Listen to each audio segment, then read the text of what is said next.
Hello दोस्तों, मैं मुकेश कुमार ठाकर आपके अपने YouTube channel maths by Mukesh Thakar फिर से आपका एक बार स्वागत है। दोस्तों, हम पढ़ रहे थे परसेंटेज। मैंने आपके लिए 5 क्लासेज अपलोड कर दिए। आज अपनी 6वीं क्लास और अपना क्वेश्चन है ये वाला 27 नंबर क्वेश्चन। 27 से पहले 26 नंबर क्वेश्चन तक मैंने आपको बता दिए थे। जितने भी क्वेश्चन है उसके जितने भी टाइप के तरीके हो सकते हैं वो सभी तरीके मैंने आपको यहाँ पर बताने की कोशिश की है और उम्मीद करता हूं कि आप सभी को समझ में भी आया होगा। तो चलिए ये वाले क्वेश्चन की शुरुआत करते हैं। ये बहुत अच्छा क्वेश्चन है और आपके एग्जाम में इस टाइप के क्वेश्चन आते भी है।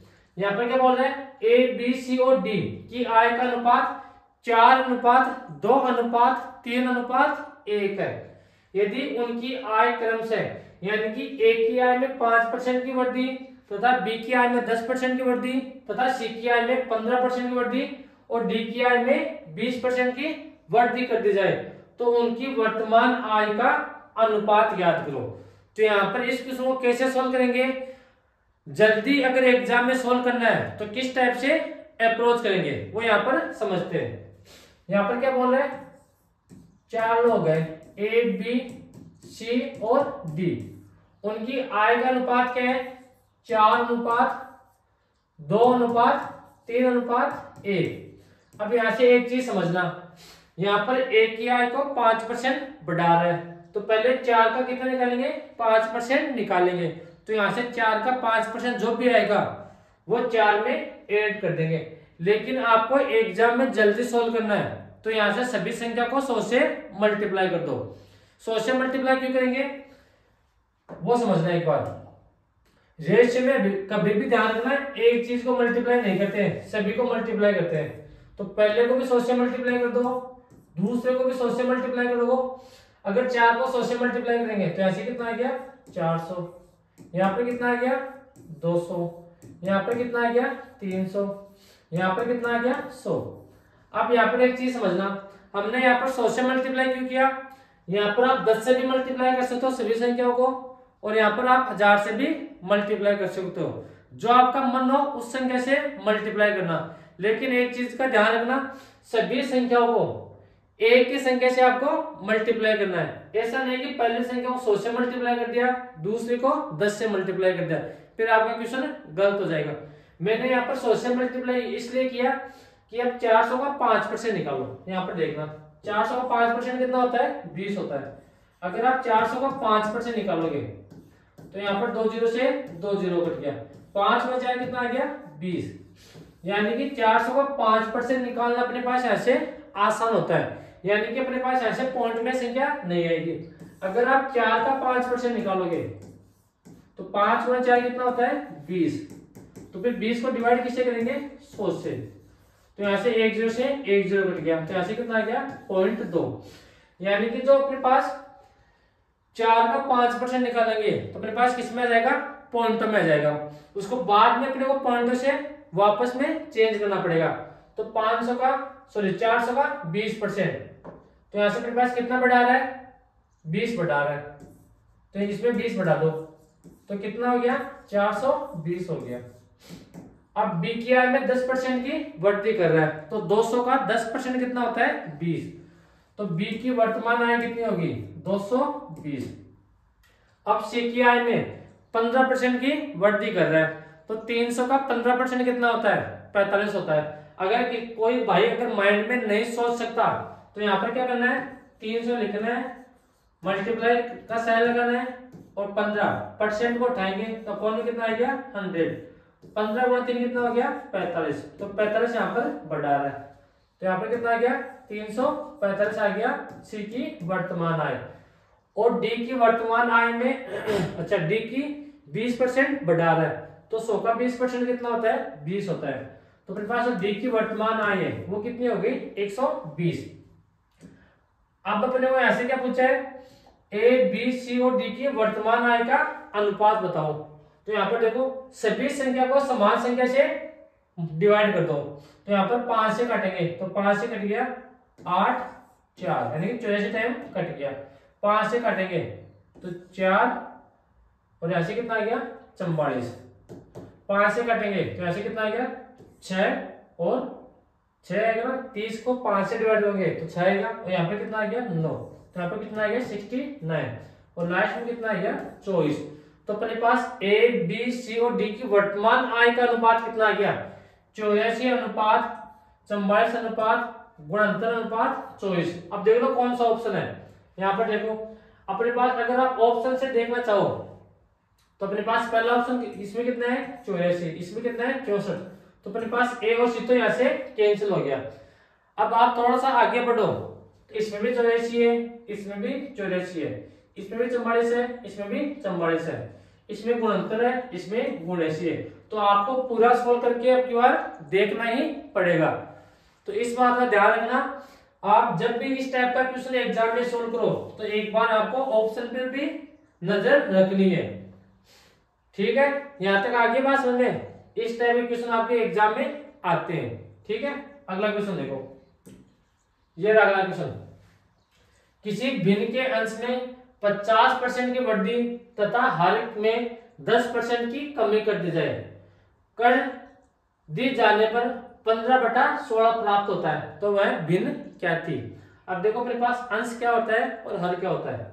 अगर मैं किसी को लिखूं x अपॉन वाई, ये a अपॉन बी, या कुछ भी लिखो m अपॉन n, तो अपने पास जो ऊपर वाली संख्या है वो तो अपने पास क्या होती है अंश, ये अपने पास क्या होती है अंश, और नीचे वाली संख्या अपने पास क्या होती है हर।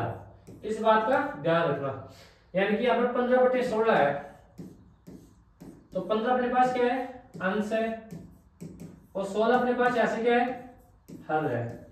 अगर मैं ऐसे 1/2 लिखूं तो अपने पास एक तो क्या है अंश है, और 2 क्या है अपने पास हर है।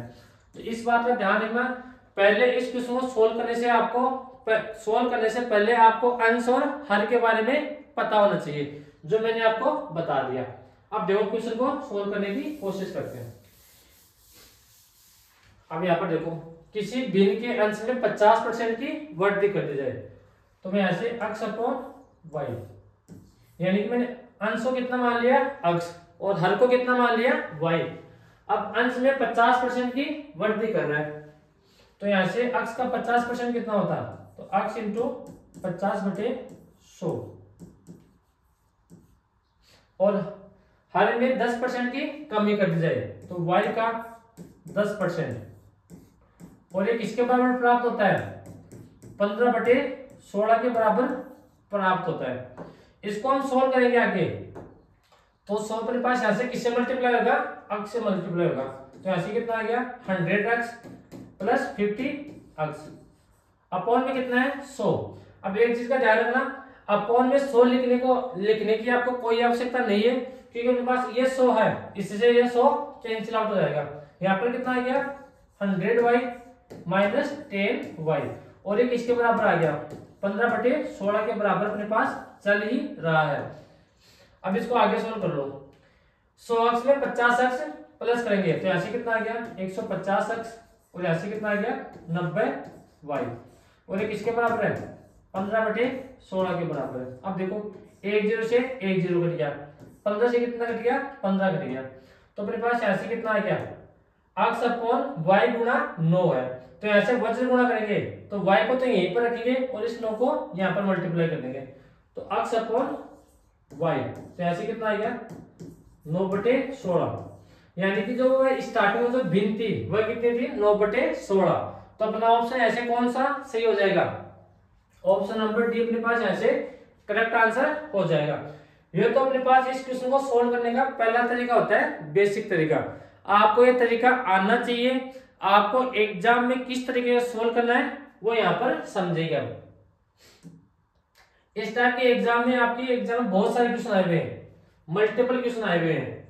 अब देखो हमने यहाँ पर अंश कितना माना x और हर कितना माना y, यानी कि अपन यहाँ पर a मानो, b मानो, c मानो, d मानो, 100 मानो या 200 मानो, तो मैं ऐसे क्या कर रहा हूँ अंश को भी मैं यहाँ से कितना मान रहा हूँ 100x मान रहा हूँ, और हर को भी मैं यहाँ से कितना मान रहा हूँ 100y मान रहा हूँ। अब अंश में 50% की वृद्धि कर दी जाए, तो 100 का 50% कितना होता है 50, तो अंश में कितना बढ़ा देंगे 50x बढ़ा देंगे, और हर में 10% की कमी कर दी जाए तो 100 का 10% कितना होता है 10। तो हर में 10y की कमी कर देंगे और अपने पास कितना प्राप्त होता है 15/16 प्राप्त होता है। इसको हम सोल्व करेंगे आगे। तो 100 अक्ष में से 50 अक्ष को प्लस करेंगे तो यहाँ से कितना आ गया 150 अक्ष और यहाँ पे कितना आ गया 90y और ये किसके बराबर है 15/16 के बराबर है। अब देखना 1 0 से 1 0 कट गया, 15 से 15 कट गया। अब देखो अपने पास ये वाली स्टेप गायब करने के लिए हमने अंश को कितना मान लिया 100 अक्ष और हर को कितना मान लिया 100y। हम डायरेक्ट इस सेकंड वाली मेथड इस सेकंड वाली स्टेप में आ गए। यहाँ पर कितना है 100 अक्ष प्लस 50 अक्ष 100y माइनस 10y। तो यहाँ से कितना आ गया अक्ष अपॉन y। इस 9 को यहाँ से वर्ग से गुणा करेंगे तो यहाँ से कितना आ गया 9/16। तो अपने पास जो भिन्न थी वो कितनी आ गई 9/16 थी पहले। तो यहाँ आपको एग्जाम में बेसिक तरीका तो आपको आना ही चाहिए हमेशा। बेसिक तरीका मैं क्यों बताता हूँ, अगर आप एग्जाम में कंफ्यूज हो जाओ या आपका दिमाग वहां पर काम नहीं करे तो कम से कम आपको बेसिक तरीका तो आना चाहिए। और शॉर्ट मेथड अपने पास ये वाला है। यहां तक आगे बात समझ में, आपको एग्जाम में हमेशा इस तरीके से सोल्व करना है। अगर आप मानना चाहो तो यहां से अंश को 200 अक्ष मान लो, हर को 100y मान लो या 1000 अक्ष मान लो या 1000y मान लो। लेकिन एक चीज का ध्यान रखना, इसको 100 अक्ष मान रहे हो तो हर को भी कितना मानोगे 100 अक्ष। इसको आप 200 अक्ष मान रहे हो तो हर को भी कितना मानोगे 200 अक्ष मानोगे। आप ऐसा नहीं कर सकते, आपने अंश को मान लिया 100 अक्ष और हर को मान लिया 200y। इस तरीके से आप नहीं कर सकते। अगर आप इस तरह से करोगे तो आपका आंसर हमेशा गलत आएगा। अगला क्वेश्चन देखो, ये रहा पटवार भर्ती मेन एग्जाम 2016 में क्वेश्चन आया हुआ है। एक भिन्न के अंश में 200% और हर में 400% की वृद्धि की जाती है तो परिणामी भिन्न 1 से 1/20 प्राप्त होती है। तो मूल भिन्न ज्ञात करो। तो ऐसे करोगे आप। एक क्वेश्चन मैंने समझा दिया है, ये क्वेश्चन आप खुद करो। अगर होता है तो अच्छी बात है, नहीं होता है तो मैं आपको यहाँ पर समझा दूंगा। करो सॉल्व।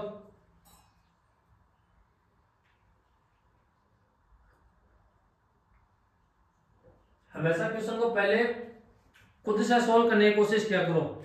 अगर आपसे होता है तो अच्छी बात है, आपका कॉन्फिडेंस बढ़ेगा।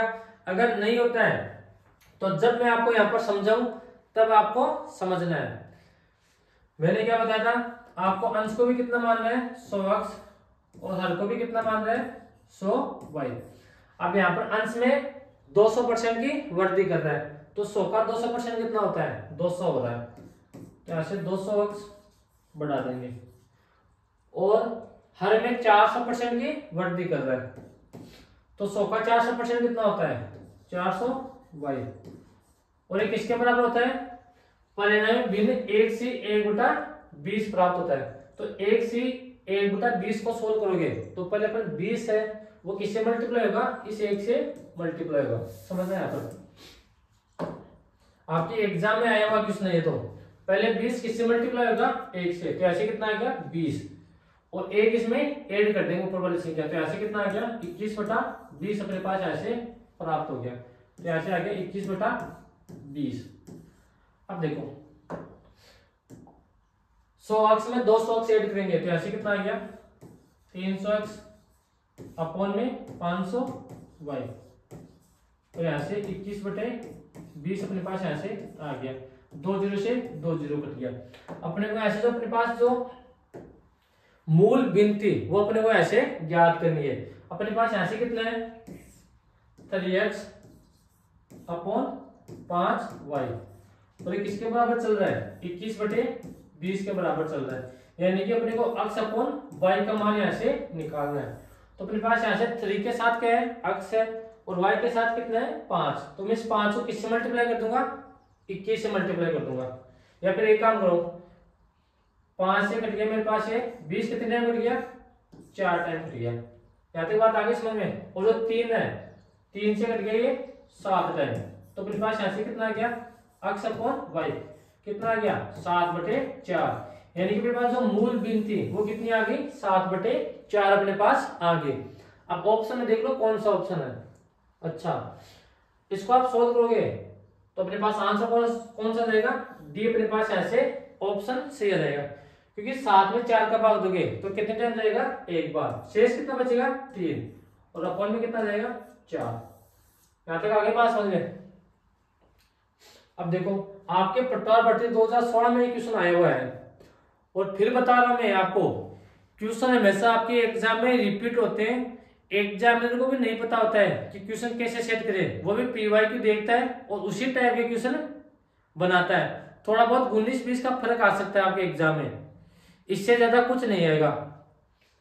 अगला क्वेश्चन देखो, ये रहा, एक भिन्न के अंश में 15% बढ़ाने तथा हर को 10% घटाने पर भिन्न 2/3 के समतुल्य हो जाती है। तो वह भिन्न ज्ञात करो। अब पटवार भर्ती 2011 में क्वेश्चन आया हुआ है ये वाले, और इस टाइप के बहुत सारे क्वेश्चन आए हुए हैं, मल्टीपल क्वेश्चन आते हैं आपके एग्जाम में, चाहे वो पटवारी उठा लो, वीडियो उठा लो, या आपकी रीटी उठा लो, सेकेंड ग्रेड की एग्जाम देख लो, वन विभाग देख लो, राजस्थान पुलिस देख लो, जिस भी एग्जाम में आती है उसमें इसी टाइप के क्वेश्चन आते हैं। चाहे आपकी सीटी देख लो, 10+2 देख लो, या ग्रेजुएशन लेवल की सीटी देख लो, तो सभी में सेम टाइप के क्वेश्चन आएंगे। तो क्रॉस सॉल्व इसको कैसे करेंगे सोल्व। एक भिन्न के अंश को 15% बढ़ाने तथा हर को 10% घटाने पर भिन्न 2/3 के समतुल्य प्राप्त होती है। तो अंश को कितना मानेंगे 100x, और हर को कितना मानेंगे 100y। अब अंश में 15% बढ़ाने पर, तो 100 का 15% कितना होता है 15, तो इसमें 15x ऐड कर दो, और हर में 10% घटाने पर, तो यहाँ से कितना आ गया 10y, और ये किसके बराबर होता है 2/3 के बराबर प्राप्त होता है। अब इसको सॉल्व कर लो आगे, तो 100x में 15x माइनस प्लस करोगे तो यहाँ से कितना आ गया 115x, और यहाँ से कितना आ गया 90y, और ये किसके बराबर है 2/3 के बराबर है। अब इसको सोल्व करें हम, अब जो कट रहे हैं उनको काट दो। अब भाई आपको कम से कम कैलकुलेशन तो आपको सीखनी पड़ेगी, मैंने पहले भी बताया था, कम से कम आपको 20 तक फाड़े आने चाहिए, 50 तक आपको स्क्वायर आने चाहिए और 20 तक आपको क्यूब आना चाहिए। अब इसको 5 से काटोगे तो यहां से कितना गया 18×5 90, ये 18 टाइम कट गया, और ये 23 टाइम अपने पास यहाँ से कट गया। अपने को यहाँ से x अपॉन y का मान निकालना है, तो इस 18 को किससे गुणा कर दूंगा 2 से, और इस 23 को किससे गुणा कर दूंगा 3 से, तो अपने पास x अपॉन y। जब मैं 18 को 2 से गुणा करूंगा तो ऐसे कितना आ गया 18 × 2 36, और 23 × 3 कितना होता है गुणनफल, ये अपने पास होता है। अब इसको सोल्व कर लो, फिर से काट दो इसको, किससे काटेंगे 3 से काटेंगे, तो 3 से कितने टाइम कट गया 12 टाइम कट गया, और 3 से कट के कितने टाइम कट गया ये अपने पास 23 टाइम कट गया, तो अपना आंसर कितना आ गया 12/23 अपना आंसर आ गया। यानी कि मूल बिल कितनी थी 12/23 थी अपने पास।